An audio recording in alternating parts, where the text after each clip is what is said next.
Hello everyone, मेरा नाम हिमांशु माहेश्वरी है और आप सभी का बहुत बहुत स्वागत है इम्पैक्टिंग इंडिया चैनल पे। आज ये हमारा पहला शूट है, पहला इंटरव्यू है और आज हमारे गेस्ट हैं माननीय सांसद श्रीमान सीपीजी जोशी, जो कि चित्तौड़गढ़ के सांसद हैं। हम उनसे जानेंगे उनकी लाइफ जर्नी के बारे में, उनके पॉलिटिकल करियर के बारे में और उनके चित्तौड़ से लेकर दिल्ली तक के सफ़र के बारे में। आई होप आपको हमारा कंटेंट पसंद आएगा, एंड तक देखिए और प्लीज़ सब्सक्राइब किए बिगड़ मत जाइएगा। Thank you.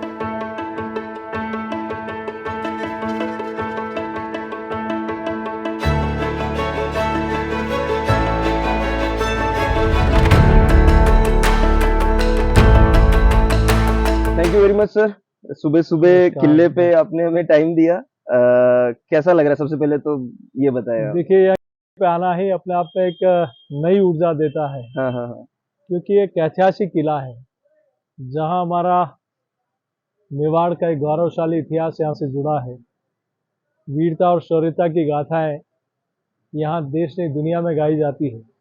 उस किले पे आपसे मुलाकात करना ये अपने आप में एक अच्छा संयोग लगता है। अच्छा लगता है कि आपसे इस विषय में कई विषयों पर बातचीत करने का एक मौका मिले। जी सर। थोड़ा सा मैं अपने बारे में बता दूं कि इम्पैक्टिंग इंडिया जो हमने नया चैनल हम लोग चालू कर रहे हैं, बेसिकली इसका मकसद यही है कि हमारे भारत पे बहुत से लोग बहुत सी जगह इम्पैक्ट करते हैं, तो उनकी स्टोरीज जो हैं हम लोग लेकर के आना चाह रहे हैं। और सबसे पहले तो मैं चालू करना चाहूंगा कि आपकी रूटीन से सर, आप का कैसे रहता है नॉर्मल डे? आप कैसे व्यतीत करते हैं? चित्तौड़ में होते हैं तब और दिल्ली में होते हैं तब कैसा रहता है आपका दिन?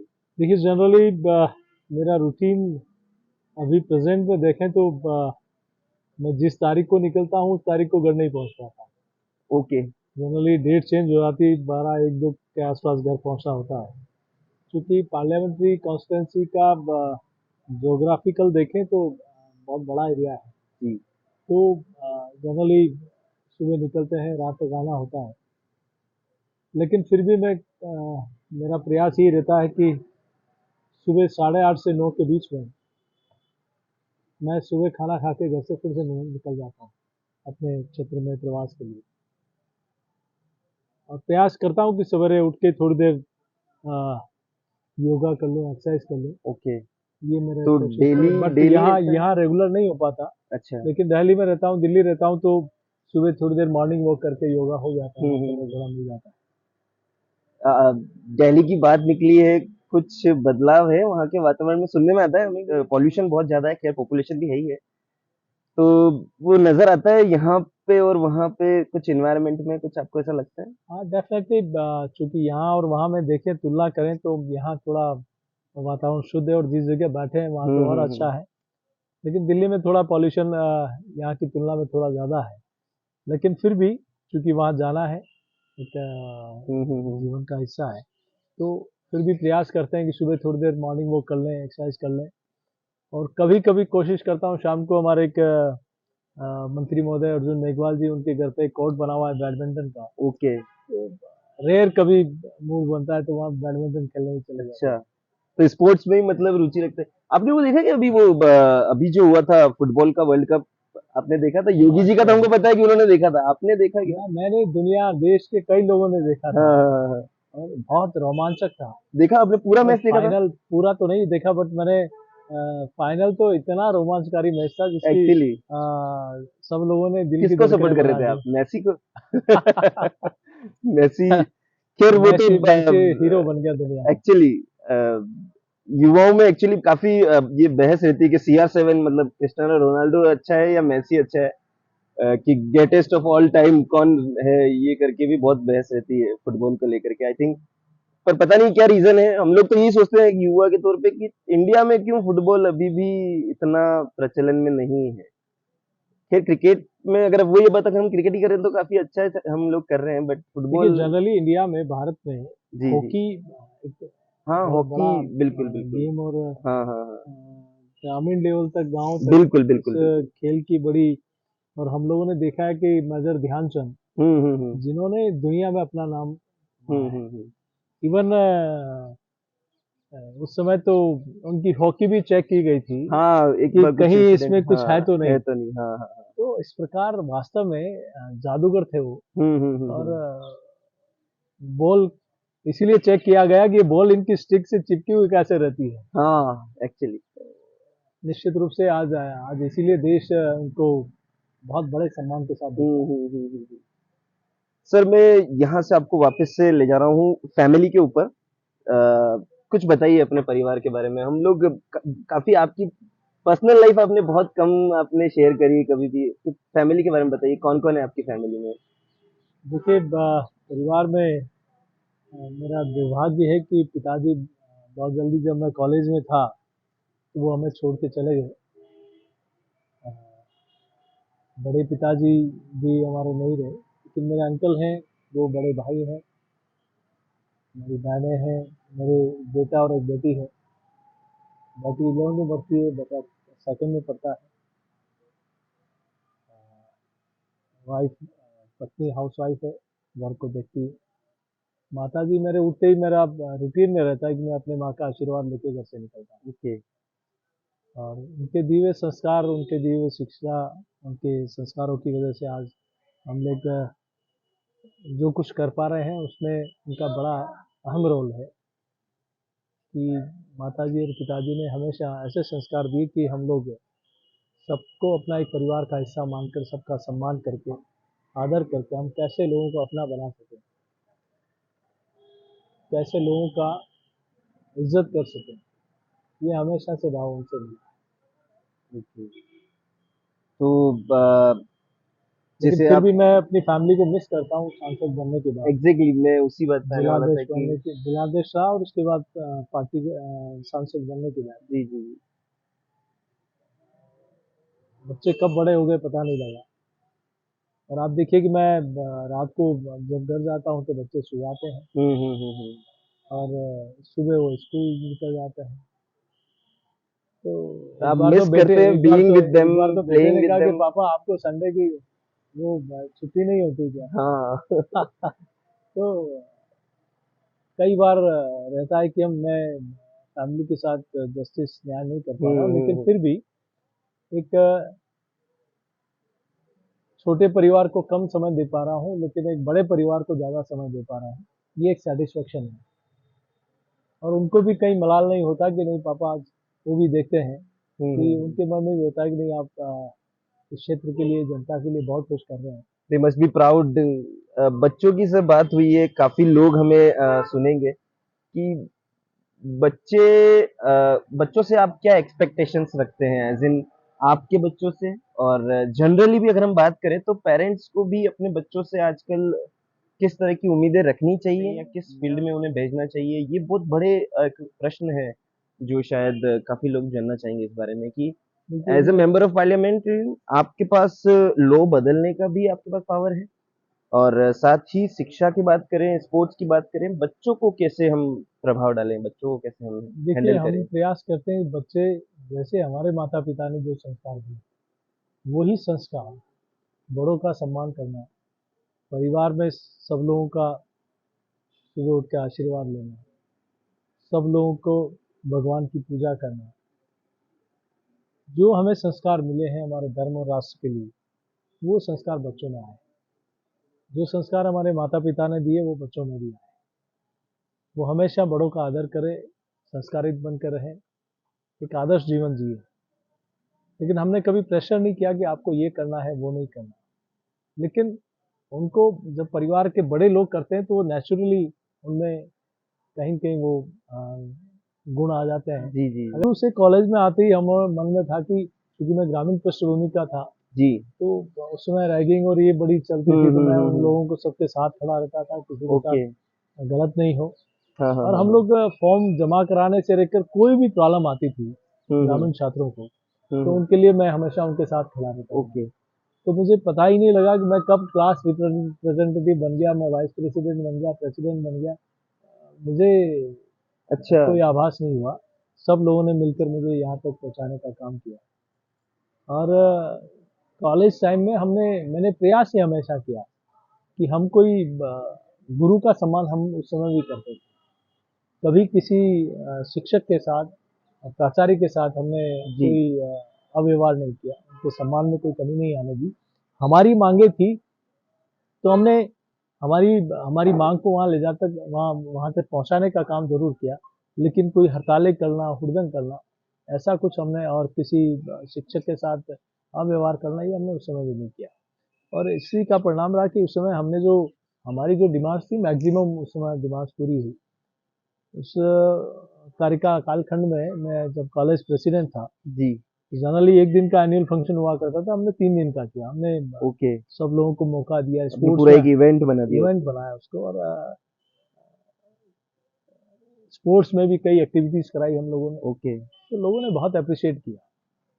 तो सर बेसिकली मेरा मेरा अगला क्वेश्चन यही होने वाला था कि मैं बहुत सारे कॉलेज स्टूडेंट्स को और कॉलेज इलेक्शंस जो देखता हूँ, मुझे रोल समझ में नहीं आता कि एक स्टूडेंट लीडर मतलब स्टूडेंट लाइफ में पॉलिटिक्स का क्या रोल है और क्यों होनी चाहिए वो मुझे कुछ इतना इम्पैक्ट कितना डालते हैं, या कॉलेज लाइफ में पॉलिटिक्स का होना जरूरी है नहीं है, ये इसको कैसे देखते हैं आप? देखिए, छात्र राजनीति के बाद विश्वविद्यालय के अनेक क्षेत्रों में छात्र राजनीति में अच्छे जो कई लोग हैं जो आज आईएएस, आईपीएस और आईआरएस बन के बैठे हैं। जी। कोई डिफेंस में गए हैं, जी। कोई साइंटिस्ट बने हैं, कोई डॉक्टर बना है, और कई लोग राजनीतिक क्षेत्र में भी आए हैं। तो ये सच है कि छात्र राजनीति से आए हुए लोगों को नीचे तक का एक जमीनी। यूथ का, हाँ जमीनी हाँ। हकीकत का, युवाओं की डिमांड्स का क्या है, वो सारा थोड़ा सा रहता है कि कैसे हम लोग अपनी बात को प्रेजेंट करना, कैसे अपनी मांगों को मनवाना, कैसे करना, वो सारा छात्र राजनीति का थोड़ा सा एक अनुभव का लाभ निश्चित रूप जी से जी मिलता है। और जब मैं कॉलेज से निकलने के बाद युवा मोर्चा में मुझे दायित्व मिला, जी। और उसके बाद मुझे 2000 में 96 के बाद हम लोग कॉलेज से बाहर आए, उसके बाद 2000 में मुझे जिला परिषद मेंबर बनने का अवसर मिला। एक मेरे जीवन का एक अलग, एक मैंने जो चाहा वो कभी नहीं मिला। क्या बात कर रहे हो सर आप? आपने मतलब एज इन अभी आप मेंबर ऑफ पार्लियामेंट हैं? मैं पार्षद बनना चाहता था, अच्छा। वो सीट रिजर्व आ गई, लेकिन ओके। मैं गांव के लोगों ने कहा आपको जिला परिषद मेंबर का चुनाव लड़ना है, उन्होंने चुनाव मुझे फॉर्म भरा और उन्होंने जिला के मुझे यहाँ भेज दिया। ओके। मेरी फिर? इच्छा थी मैं कभी युवा मोर्चा का जिलाध्यक्ष बनूं, जी। लेकिन कुछ दिनों बाद मैं पार्टी का जिलाध्यक्ष बना दिया पार्टी ने मुझे। फिर आप स्टेट के युवा मोर्चा के मैं पार्टी का जिलाध्यक्ष बनने के बाद उसमें 500 सीटें विधानसभा में आपने एक भी सीट हमारी पार्टी की नहीं थी, जी जी और जी, मुझे विपक्ष में काम करने का मौका मिला। हमने बहुत आपने पांचों संघ, सीटें झोली में डाल दी एक नहीं तरीके मैंने से। नहीं, मैं तो एक तरह से मुझे जिम्मा दिया बट पार्टी ने, फिर और भी आपकी जिले के अध्यक्षता में लोगों ने कार्यकर्ताओं जी ने, जी पूरी जी टीम वर्क ने जी बहुत अच्छा काम हुआ, जी और उसमें 500 की 500 सीटें भारतीय जनता पार्टी की झोली में जी गई। जी जी। फिर मेरी उस समय मेरी जिलाध्यक्ष था, तो उस नाते मन में था कहीं कि मैं विधायक बनूं, विधायक। जी जी जी। लेकिन नहीं हो पाया। वहाँ एक्चुअली उस मोमेंट पे हम लोग बड़े हो चुके थे, कहीं ना कहीं हमें भी हम भी देखने लग गए थे, समझने लग गए थे, वोटिंग एज अटेन करने ही वाले थे, तो हमें पता था कि ये एक नाम है जो हम लोग या तो हम लोग स्कूल लाइफ में या तो हम बड़े लीडर्स को जानते हैं, लोकल लीडर्स को हम इतना नहीं, बट वो टाइम आ चुका था जब हम आप लोग को भी पहचानने लग गए थे। और मुझे एक बात बहुत अच्छे से याद है कि जब आपको सांसद का टिकट मिला, तब आप शायद जितना मैं रिकॉल कर पा रहा हूँ, आप सांवरिया सेठ के दर्शन करके कलेक्ट्री पे आए, और आपने बोला था कि मेरे जैसे छोटे से कार्यकर्ता को पार्टी ने इतना बड़ा दायित्व दिया, मैं पूरी मेहनत करूंगा, ऐसा करके आपका पूरा था। मेरा ये कि क्या आपको लगता है कि अभी भी पार्टी में, या भारतीय जनता पार्टी की बात करें या पॉलिटिक्स में ही बात करें, कि इस लेवल से नीचे से आने वाले नेताओं को अभी भी बड़े पद मिलते हैं, या नहीं मिल पाते हैं, या कितना मुश्किल है जब देखिए, पार्टी 2 बार टर्म रिपीट कर चुकी है उसके बाद? इसी पार्टी में छोटे कार्यकर्ताओं को जगह मिली। ओके। बाकी किस परिवार से आता है, बाहुबली है, धनबली है, वो सारी चीजें देखी जाती है, जी जी लेकिन भारतीय जनता पार्टी एक ऐसी पार्टी जिसमें सामान्य कार्यकर्ता, सीपी जोशी जैसा कार्यकर्ता भी मेंबर ऑफ पार्लियामेंट बन चुका है, और बिना कुछ एफर्ट्स किए। मैंने कहा ना, विधानसभा में मेरी इच्छा थी कि मैं विधानसभा चुन में जिलाध्यक्ष जी हूँ, जी इतनी जी मेहनत की, मुझे भी कोई इलेक्शन पार्टी लड़ाए, मैंने कहीं अपने जिस मंच पे कहना था वो बात जी। रखी थी, लेकिन पार्टी ने नहीं दिया। थोड़ा मन में आया, लेकिन हम्म। पार्टी ने क्या काम करते रही। मैं जी कभी पार्टी को अपनी मां मानकर हमेशा पार्टी के लिए, चाहे निर्णय अपने पसंद का है नहीं है, जी जी। लेकिन हम कमल के लिए, इस भगवा रंग के लिए काम करते हैं। हम्म। तो उस समय भी मन में थोड़ा सा मन में आया, लेकिन जी फिर से जी पार्टी के लिए लग गए। जी। लेकिन कल्पना नहीं की थी कि 4 महीने बाद जब पार्लियामेंट के जनरल इलेक्शन आएंगे, कभी ना तो टिकट मांगा, ना कहीं कुछ बात की, और पार्टी ने आगे चल के कहा कि आपको लोकसभा का चुनाव लड़ना है। ओके। वो मेरे लिए सबसे बड़ा दिन तो था वो। आप कहीं एक्सपेक्ट नहीं कर रहे थे ये? नहीं नहीं, ओके। मैंने कल्पना ही नहीं की थी कि मैं कभी सांसद बनकर दिल्ली की संसद में मेरे जैसे सामान्य कार्यकर्ता को जाने तो का अवसर मिलेगा। बेसिकली किसका रोल ज्यादा रहा, मतलब एज इन आपको सांसद बनाने में? देखिए, मैं सही मायने में संगठन में लगातार ओके। एक लक्ष्य लेकर, एक जी जी मंत्र जी। लेकर काम करते रहो। ये मैंने देखा है कि कहीं सोशल मीडिया पे या मीडिया में आपकी फोटो आएगी, कोई लोग देखेंगे, ऐसा नहीं। जी जी जी। आपके काम को, आपके संगठन के काम को देखने वाली हजार आंखें हैं। ओके। कौन कैसा पॉजिटिव तरीके से काम कर रहा है, मुझे लगता है कि जी। हमारे हर काम को कई लोग निगाहों से देखते हैं। ओके। तो वही एक कारण रहा। तो एक परिस्थितियां बनी, और मेरे जैसे सामान्य कार्यकर्ता को भी पार्टी ने सांसद का टिकट दिया। जी और मुझे लगा नहीं कि मैं चुनाव में लड़ रहा हूँ। चुनाव में मैंने देखा कि पार्टी का प्रत्येक कार्यकर्ता, जी। जैसे वो खुद चुनाव लड़ रहे हो, चाहे 2014 हो, चाहे 2019 हो, उन्होंने खुद सांसद बनकर चुनाव लड़ा। कि हमारे ओके। बीच का एक कार्यकर्ता सांसद का चुनाव लड़ रहा है, तो उन सब लोगों ने एज ए जी। सीपी जोशी, ऐसे as a member of parliament खुद बनकर चुनाव लड़ा कि चुनाव हम खुद लड़ रहे हैं। ओके। सर, ये मेरा पर्सनल सवाल भी है कि मैं भी एक सोशल वर्कर हूँ, एक संस्था का फाउंडर भी हूँ। तो ऐसा बहुत बार होता है कि जब ऑर्गेनाइजेशन के अंदर के मेंबर्स की एस्पिरेशंस भी होती है, आपको कोई फॉलो कर रहा है तो वो ये चाह रहा होगा कि यार मैं भी कभी विधायक बनूंगा, सांसद साहब के साथ रहूंगा, तो या कुछ छात्र अध्यक्ष बनूंगा, या कितना मुश्किल होता है क्योंकि पद तो बहुत कम होते हैं, चाहने वाले लोग बहुत होते हैं, उनको कैसे मैनेज करते हैं आप, या उनको कैसे देखिए, मोटिवेटेड कैसे रखते हैं कार्यकर्ताओं मैं को? कभी मैनेज नहीं करता। मैं ओके। किसी के लिए मैंने अपने लिए भी सिफारिश नहीं कराई, तो किसी के लिए सिफारिश भी नहीं करता। जी जी जी। जो भी बनाए, चाहे मेरे साथ हो, चाहे पार्टी में अन्य क्षेत्रों में काम करने वाले, जी। वो अपनी योग्यता से बने हैं, ठीक है। वो अपने कार्य के बल पर बने, अपनी क्षमता से बने हैं। ठीक है। वो हमेशा से, चाहे विद्यार्थी जीवन में हो, चाहे युवा मोर्चा में हो, चाहे पार्टी में काम करते हुए हो, चाहे पंचायत राज नगर निकाय में काम करते हुए हो, वो अगर यहाँ तक पहुंचे तो वो अपनी क्षमता के दम पर बने हैं। ओके। मेरा या और किसी का मैं नहीं मानता। वो उनका अपनी कार्यक्षमता के आधार पर आज कहीं भी कोई प्रधान बनता है, कोई चेयरमैन बनता है, कोई विधायक बनता है, या कोई सरपंच बनता है, कोई पार्टी में दायित्व पर जाता है, तो वो अपनी क्षमता के आधार पर बनते हैं। ओके। ठीक है, कोई कहता है कि नहीं मैंने बना दिया, ये कर दिया, या फिर उनको प्रेशराइज करके हाँ हाँ मैं हाँ कहूँ वैसे ही करना, मैं कहूँ वही जाना, हाँ हाँ। ये मेरे स्वभाव में कभी रहा नहीं। ओके। लेकिन कोई तो मतलब ऐसे इनकी आइडियोलॉजी को हम बहुत ज्यादा मानते हैं, आपका कोई है ऐसा पार्टी के अंदर जिन्हें आप? देखिए, मैं क्या, देश नहीं दुनिया के लोग जिनको फॉलो करते हैं, और शायद मैं उनका नाम गैस कर पाऊंगा। बहुत कुछ सीखने जी को जी भी मिलता है। जी जी जी कि जिस व्यक्तित्व कहूंगा, जी जी। कि जिन्होंने जिनका आदर्श जीवन हो, जो देश को अपना परिवार मानकर जी चलते हो, जी जी। जो इसमें से 18 घंटे जो इस देश के लिए काम करते हो, जिन्होंने कभी भी साल में एक दिन की छुट्टी अपने लिए नहीं बिताई हो, ऐसा ओके। व्यक्ति, मैं सोचता हूँ कि कल्पना से करे, कोई ईश्वरीय शक्ति है उनमें, आदरणीय नरेंद्र मोदी जी में, जिनसे मेरे जैसे हजारों लाखों कार्यकर्ता बहुत कुछ सीखते हैं, बहुत कुछ सीखते हैं। ओके। और अब तो तो सर, हिंदुस्तान नहीं, दुनिया के लोग उनको अपना नेता मानते हैं। जी जी। तो सर, मैं आपको ले जाता हूँ आपके फर्स्ट इलेक्शन के बारे में बताइए कि कैसे, जब जैसे टिकट मिल गया तो ऑब्वियसली पहले से ही आपका काफ़ी कुछ ग्राउंड लेवल पे था आपका बेस, लेकिन फिर भी कैसे उसके बारे में कुछ बताइए कि टिकट मिलने के बाद क्या प्रोसेस? टिकट मिलने के बाद पार्टी के लोगों ने, संगठन के लोगों ने, सब लोगों ने इसमें सहयोग किया जी। और इवन मैंने जैसा पहले कहा कि बूथ के कार्यकर्ताओं तक ने कहा कि हमारे बीच का एक कार्यकर्ता, चूंकि मैं जिलाध्यक्ष तब मैं जिलाध्यक्ष के नाते सब लोगों से नीचे तक के कार्यकर्ताओं से संपर्क करता, और युवा मोर्चा के नाते उदयपुर का क्षेत्र था, प्रतापगढ़ का क्षेत्र था, जो हमारे दूसरे जिले 2 जिले और हैं, प्रतापगढ़ और उदयपुर। युवा मोर्चा के नाते में पूरे प्रदेश में, संभाग में कई जिलों, सब जिलों में मेरा प्रवास रहता है। ओके। तो इस नाते प्रमुख लोगों से मेरा परिचय था, संपर्क था।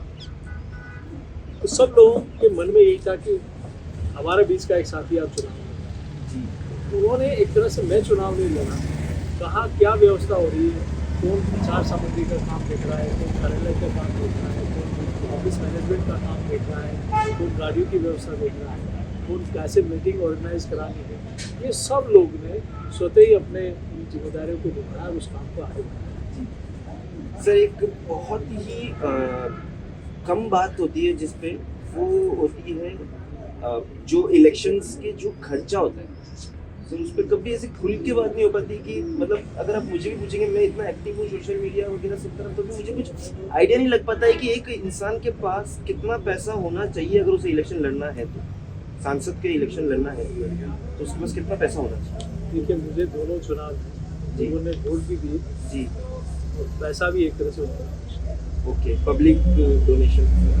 सब लोगों ने नीचे के कई नीचे ऐसे क्षेत्र थे जहाँ लोगों ने कहा कि हमें वोट की कोई पैसों की आवश्यकता है। अच्छा, ओके। अपने स्तर पर उनका खर्चा ओके। नहीं होता। कई लोगों ने कहा हमारी गाड़ी हम लोग प्रचार में, कई लोगों ने कहा हमें फ्यूल का पैसा नहीं चाहिए, कई लोगों ने कहा हम लोग हार्डिंग्स की व्यवस्था करें। ऐसा सब लोगों के सहयोग से ये हम लोगों ने, चूंकि मेरे लिए कल्पना से परे था लोकसभा का चुनाव, तो सब लोगों ने अपनी अपनी जिम्मेदारी निभाते हुए अपने कामों को अंजाम तक पहुँचा दिया।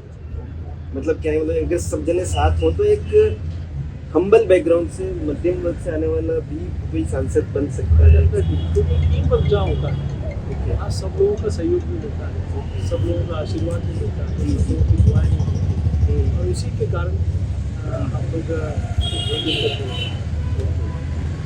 से बात करते हैं अब फर्स्ट इलेक्शन के रिजल्ट्स की। जब तो कैसा लग रहा था आपके लिए, शायद पहला बार आप चुनाव लड़ रहे थे सांसद का भी, और आने वाले थे, what was the feeling that time? डर भी था, विश्वास था। ये चुनाव मैं नहीं लड़ रहा, जनता चुनाव लड़ रही थी। तो जनता के मन में था देश में एक मन में विश्वास था, विश्वास यहाँ से देश की जनता ने मन में ठान लिया, देश को विश्वगुरु कोई बना सकता है, देश को ताकतवर देश कोई बना सकता है, देश को आत्मनिर्भर देश कोई बना सकता है, तो एक ही व्यक्ति कर सकता है, वो है। ऐसे में पूरे देश भर में एक वातावरण सा था कि हमें मोदी जी को देश का प्रधानमंत्री बनाना है। ओके। तो रेलवे में तो सर, मतलब मैं पर्सनली बोलना चाहूंगा कि बहुत ही आपका इनक्रेडिबल रहा है, आपकी अप्रोच, आपका जो दिखा है बेसिकली ऑन ग्राउंड, और जितना मैंने लोगों से सुना भी है कि रेलवे के लिए आपका कंट्रीब्यूशन कुछ ज्यादा ही बढ़ चढ़ के रहा है। ऐसा कि आपके पास ज्यादा पावर थी उधर, या दूसरे फील्ड में? नहीं, मैं हर क्षेत्र में एफर्ट्स करता हूँ। ओके। आप देखिए कि केंद्रीय सड़क निधि सेंट्रल रोड फंड की जी। 60 साल में जितनी सड़कें नहीं उतनी हमने पिछले 8 साल में मोदी जी की सरकार में कराई। ओके।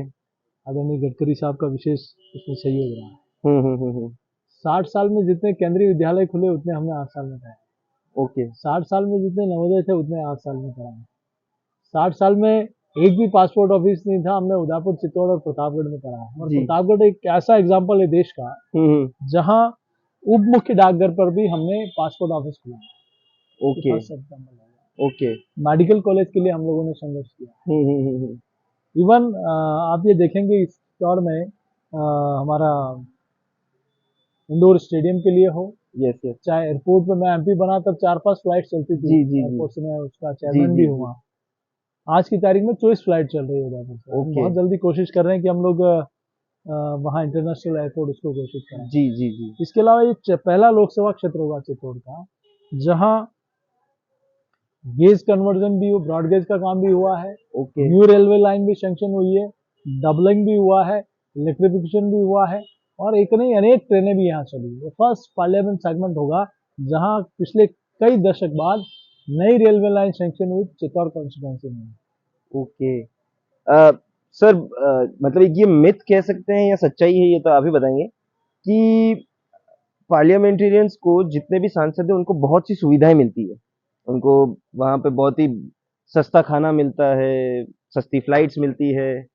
इस बारे में बताइए कितना सही है, कितना गलत है और कितनी सुविधाएं मिलती है बेसिकली? क्या हम सांसद को ही क्यों ऐसा मानते हैं? जी, ब्यूरोक्रेट्स जी, को आप उठा के देखें और एक जनप्रतिनिधि को उठा के देखें, ओके, उनको कितनी फैसिलिटी और इनको कितनी फैसिलिटी है।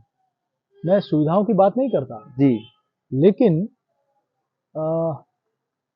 वहाँ मैंने कभी कैंटीन में खाना नहीं खाया। मैं तो आलू ओके, प्याज लहसुन नहीं खाता, मैं सूर्यास्त के बाद खाना नहीं खाता। ओके। तो मैं तो मैं सूर्यास्त के बाद क्या मतलब कुछ भी नहीं? मैं संसद के बाद कुछ नहीं खाता हूँ, सिर्फ चाय कॉफी लेता हूँ, सर इसके अलावा कुछ बादाम नहीं। तो लीजिए मतलब लेंगे नहीं, नहीं, प्लीज़, प्लीज़, प्लीज़। लेंगे इसके इंटरव्यू बाद।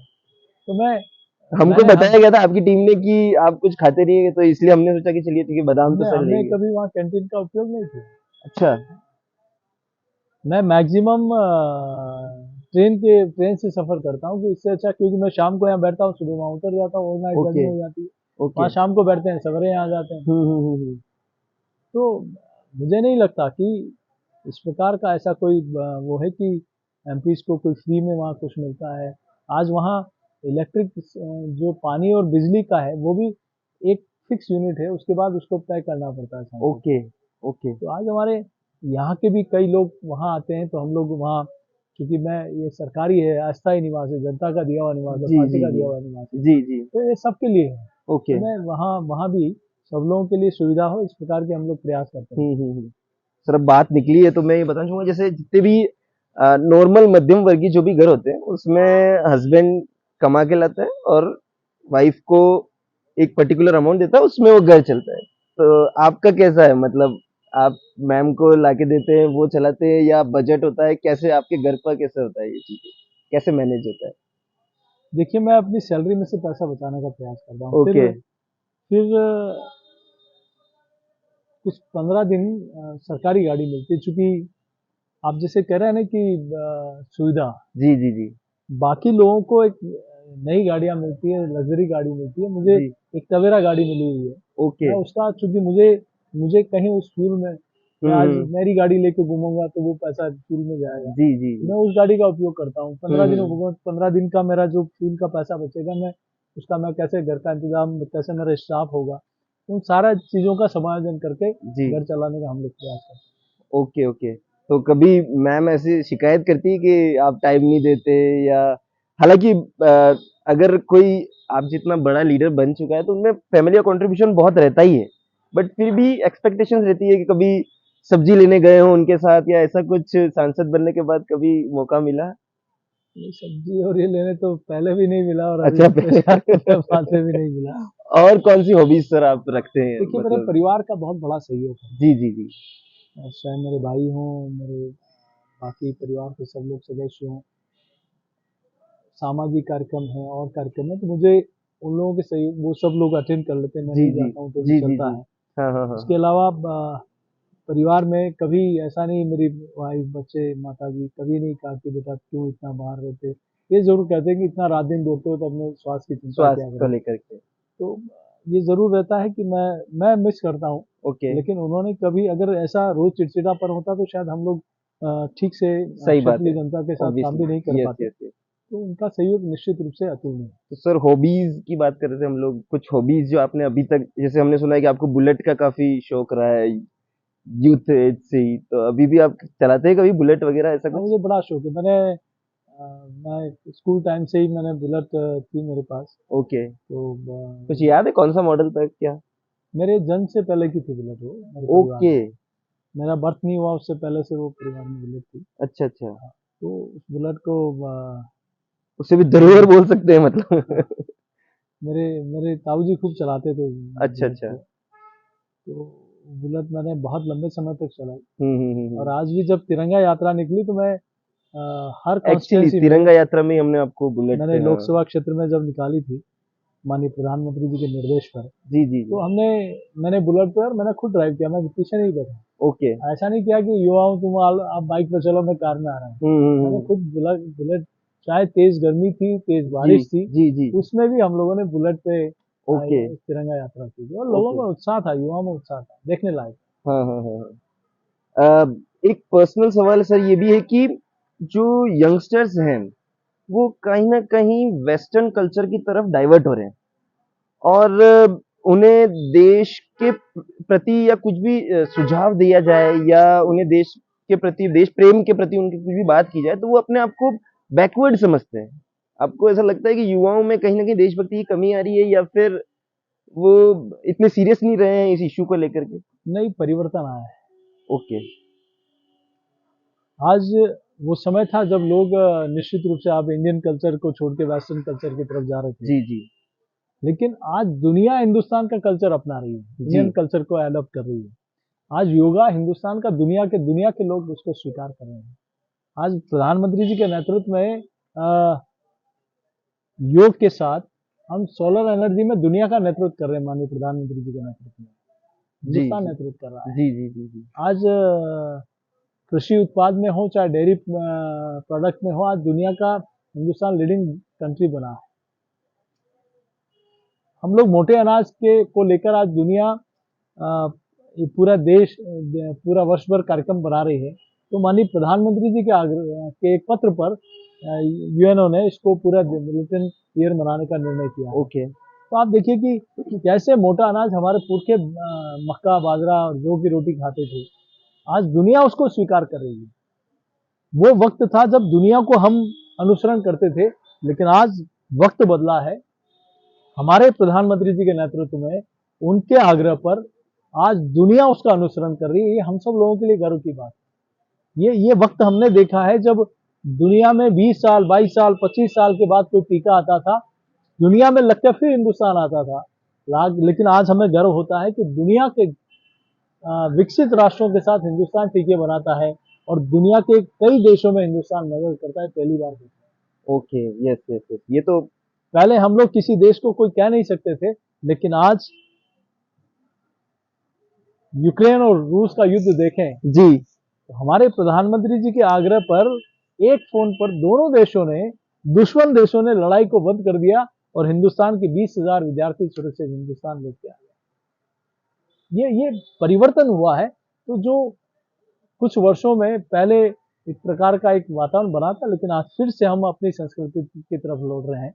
हमारा आजादी का अमृत महोत्सव हम लोग 75वां मना रहे हैं। जी आज सिर्फ आजादी का नहीं, हम लोग हमारी संस्कृति का, हमारे धर्म का निश्चित रूप से अमृत महोत्सव, समय लग रहा है, अमृत महोत्सव जैसा समय लग रहा है।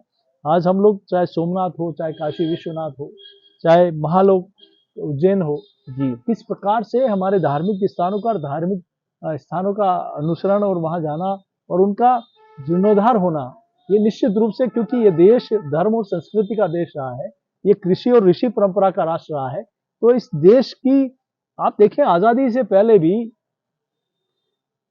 दुनिया के लोग यहाँ अध्ययन करने आते थे, दुनिया के लोग यहाँ शिक्षा अर्जन करने के लिए आते थे, जी दुनिया के लोग यहाँ के ध्यान करने के लिए आते थे। लेकिन बीच में एक ऐसा कालखंड आया जिसने हिंदुस्तान को बेचारा बना दिया। हिंदुस्तान कोई गरीब राष्ट्र है, कोई एक ऐसा देश है जहाँ गरीबी है, इस प्रकार से दुनिया में प्रचारित किया गया।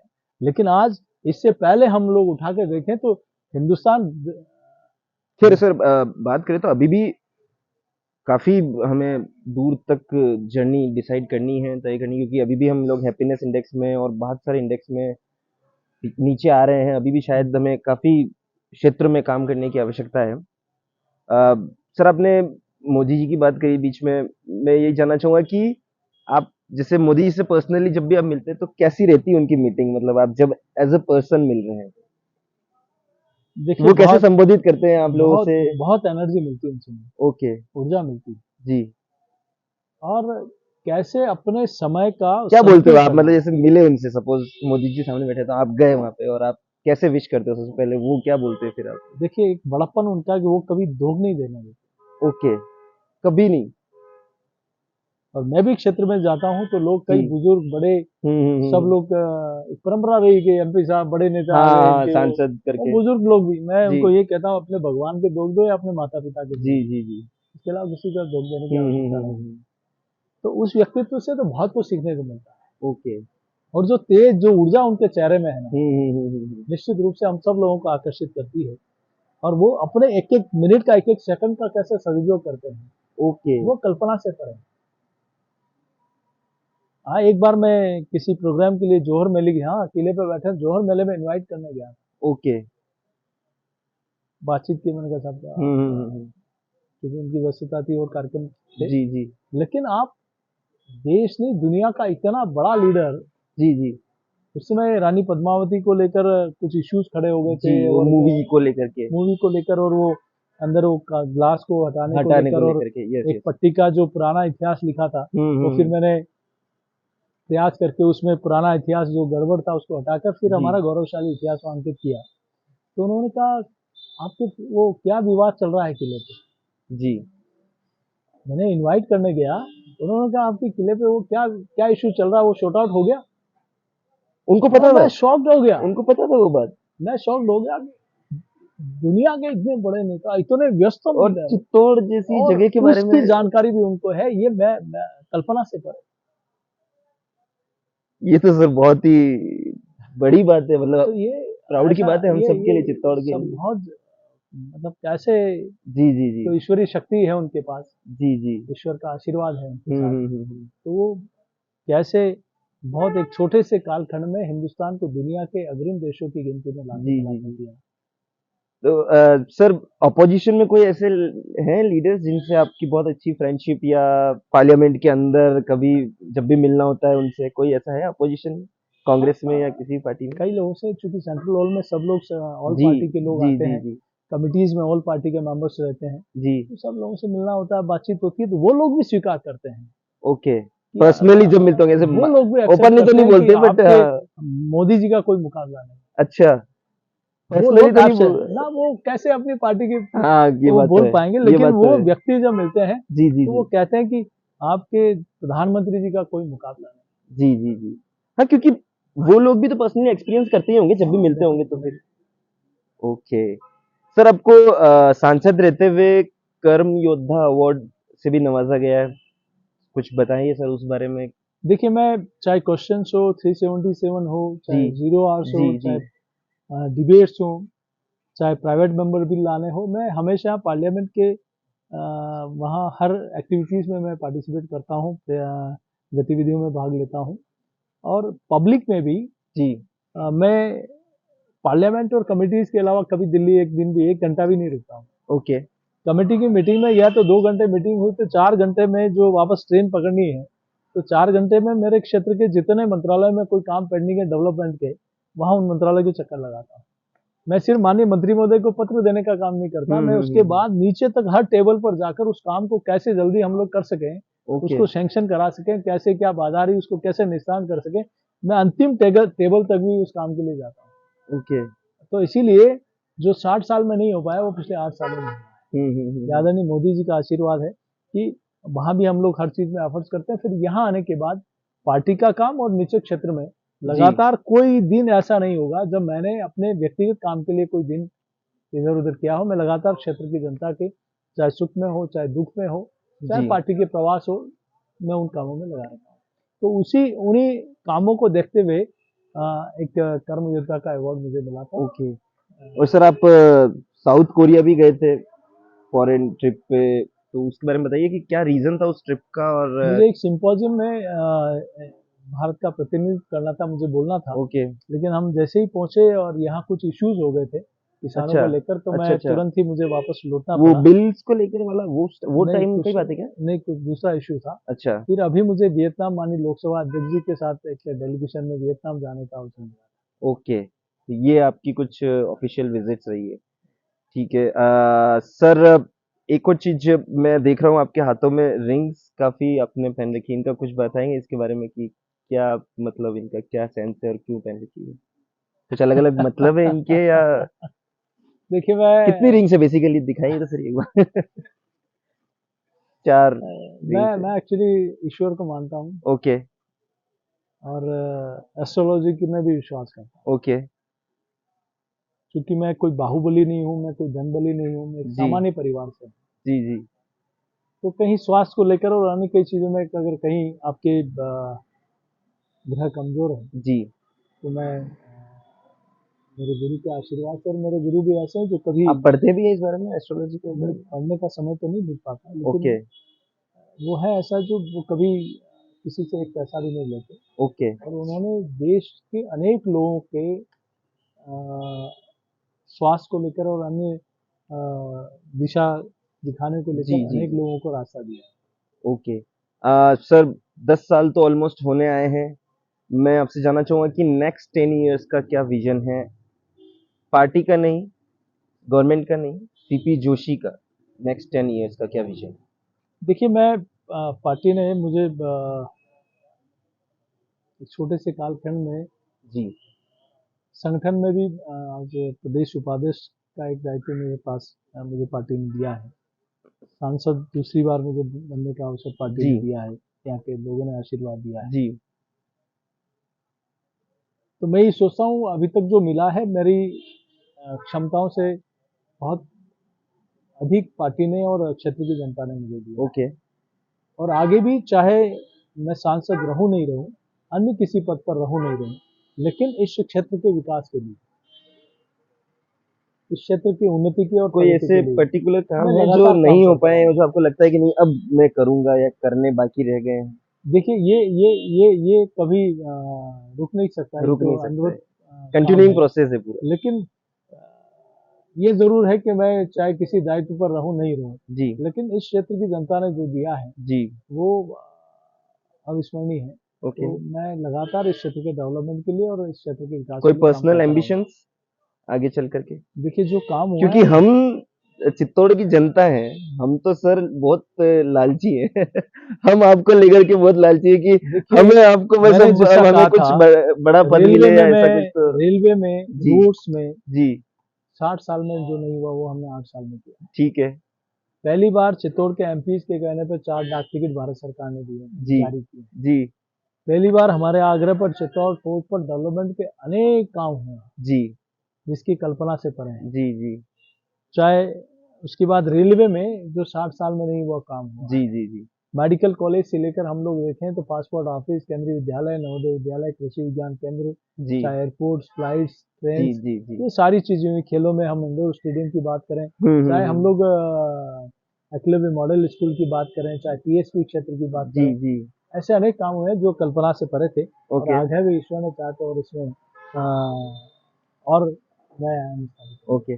सर एक लास्ट इम्पैक्टिंग इंडिया हमारे चैनल का नाम है। तो इस कैमरे में सर कि इम्पैक्टिंग इंडिया को आप क्या मैसेज देंगे? ऐसा मैसेज जो समाज के हर वर्ग को इम्पैक्ट करता हो। आप क्या मैसेज देना चाहेंगे सोसाइटी को? मैं इम्पैक्टिंग इंडिया के टीम को अपनी ओर से धन्यवाद देता हूं कि मेरे जैसे एक सामान्य कार्यकर्ता को, सर प्लीज एक सामान्य सामान्य जनप्रतिनिधि मत को बोलिए। इस प्लेटफॉर्म पर आने का मुझे मौका दिया, और मेरे मेरे माध्यम से कई लोगों तक बात पहुंचेगी, और ऐसे ही और कैसे ऐसे लोगों को आप देश और समाज के सामने उन बातों को पहुंचा पाएंगे जो अभी तक कई लोगों के जहन में नहीं है। तो मैं आपकी पूरी टीम को धन्यवाद देता हूं, साधुवाद देता हूं कि आज मुझे आप सब लोगों ने कई दर्शकों के साथ, कई लोगों के साथ मुझे बातचीत करने का और उससे इंटरेक्शन करने का मुझे अवसर दिया। Thank you very thank you. Much sir. Sir एक बार और थैंक यू। इम्पैक्टिंग इंडिया को सब्सक्राइब करें ये बोल दीजिए सर एक बार लास्ट टाइम। मैं इम्पैक्टिंग इंडिया चैनल को आप सब लोग सब्सक्राइब करें, ये मैं अपनी ओर से आप सबको आग्रह करता हूँ। बहुत बहुत धन्यवाद। Thank you very much. Thank you.